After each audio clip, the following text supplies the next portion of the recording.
Welcome back to my channel Pinky Pal. চলে আসলাম আবার তোমাদের সাথে একটা ছোট্ট ব্লগ নিয়ে।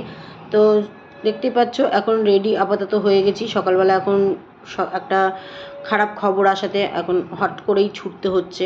তো আমার সকালবেলায় তোমরা তো ভালো করেই জানো, আমার ছেলে মেয়ে মানে স্যান্ডি গল্লিকে আমি মানে খাওয়া দাওয়া সব রকম ব্যবস্থা করেই আমাকে বেরোতে হয়। তার জন্য আমি ভেবেছি সকালবেলা ওদেরকে খাইয়ে আমি ট্রেনে চলে যাব। তো তোমাদের কাকু হট করেই অফিসে ফোন করলো, করে ছুটি নিল, নিয়ে এই যে তোমাদের কাকু যে আমার সাথে হট করেই যাবে, আমি যে গাড়িতেই যাব আবার গাড়িতে ফিরবো সেটা আমি ভাবতে পারিনি। আমার আশা নিয়ে চিন্তা হচ্ছিল, কারণ ছেলে মেয়েটাকে ফেলে রেখে যাব, দিয়ে একটা দুর্ঘটনা ঘটেছে, সেখান থেকে ফিরে আসতে আসতে হয়তো আমি আসতে পারবো কি আসতে পারবো না জানি না। কিন্তু গাড়িটা করা মাত্রই দেখলাম মাও গেল, দিদিও হট করে, বড়দিও ফোন করলো, বড়দিও গেল, মানে সবাই মিলে একসাথে আমরা যে যাব এটা আমি সত্যি ধারণা করতে পারিনি।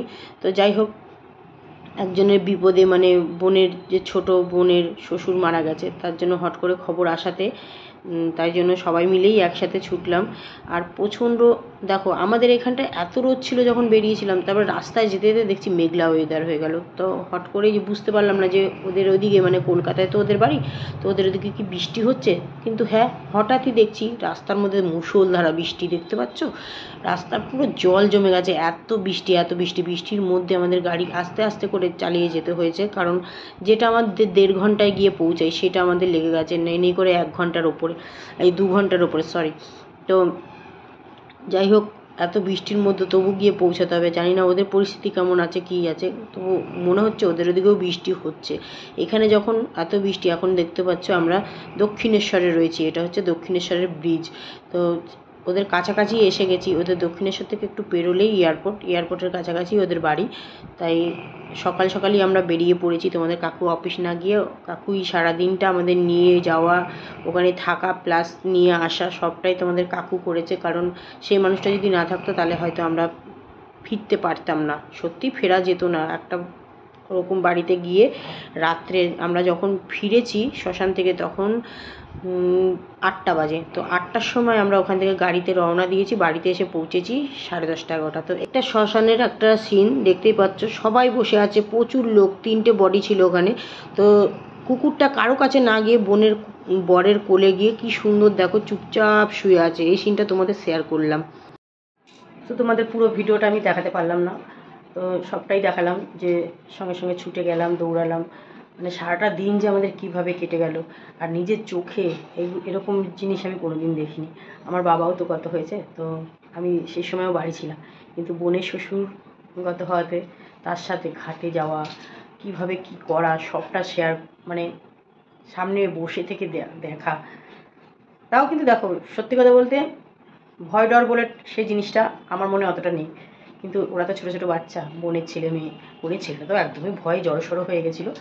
আর তারপরে তোমাদের রিমি কিন্তু এসব মানে দেখেনি, কোনো দিনই দেখেনি, আর এত বড় হয়েছে কোনো দিন দেখেনি। আর ওরা তো ধরতে গেলে ছোটোই, ওরা তো দেখেইনি।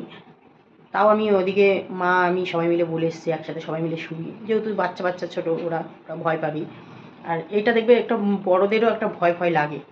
আমাদের বাঙালিদের এইটাই একটু ভীতু টাইপের আমরা, এইটাই হচ্ছে কথা। নাহলে দেখো প্রত্যেকটা বাড়িতেই যে কোনো মানুষ আজ আছে কাল নেই, তাহলে কি সব মানুষ ভয় পায় না? আমরা বাঙালির একটু ভীতু, একটু ভয় ভয়, একটু মানে এটার পর এটা হচ্ছে, এটা হবে, এটা থাকবে, এটা মানে এরকম ভাবনা চিন্তাটা আমাদের। তো সেই জায়গায় দাঁড়িয়ে কালকে রাতে তোমাদের কাকু বললো মেয়ে সারাদিন ওইসব দেখেছে, চুলুতে ওরকম তো আমরা দেখিনি, তো ওরা তো দেখা দূরেই থাক, তুমি আজকে মেয়ের কাছে গিয়ে শো। আর ও তো খুব আনন্দ পেয়েছে, মা শোবে আমার কাছে। আর আমি শুলে ওর কাছে, ও যে রাতে মানে বই দেখে, রিলস দেখে, এইসব মানে ফেসবুকে সব টুকটাক দেখতে থাকে, সেটা দেখে রাত ভোর করে দেয়।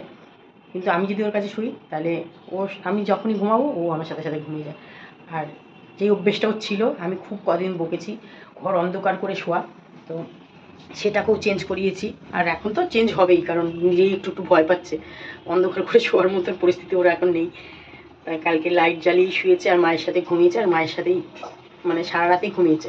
কোনো মায়ের পাশে শুয়ে যেরকমভাবে একটা বাচ্চা ঘুমায় ঠিক সেরকমভাবেই ঘুমিয়েছে।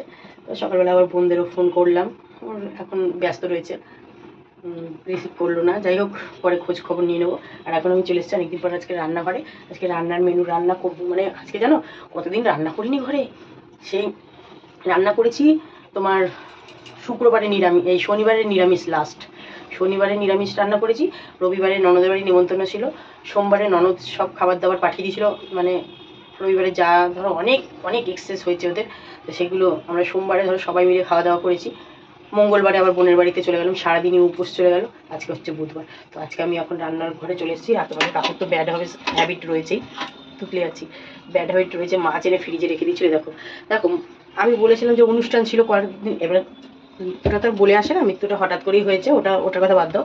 আর অনুষ্ঠান ছিল, মাছটা জানার দরকার ছিল না, মাছ চিংড়ি মাছ, আর এদিকে এখন আমি কচুরলতি করবো চিংড়ি মাছ দিয়ে, আর মাছের ঝোলটা করবো। তো আপাতত এই দুটোই এখন রান্না করি, চলো রেডি করে নিয়েছি।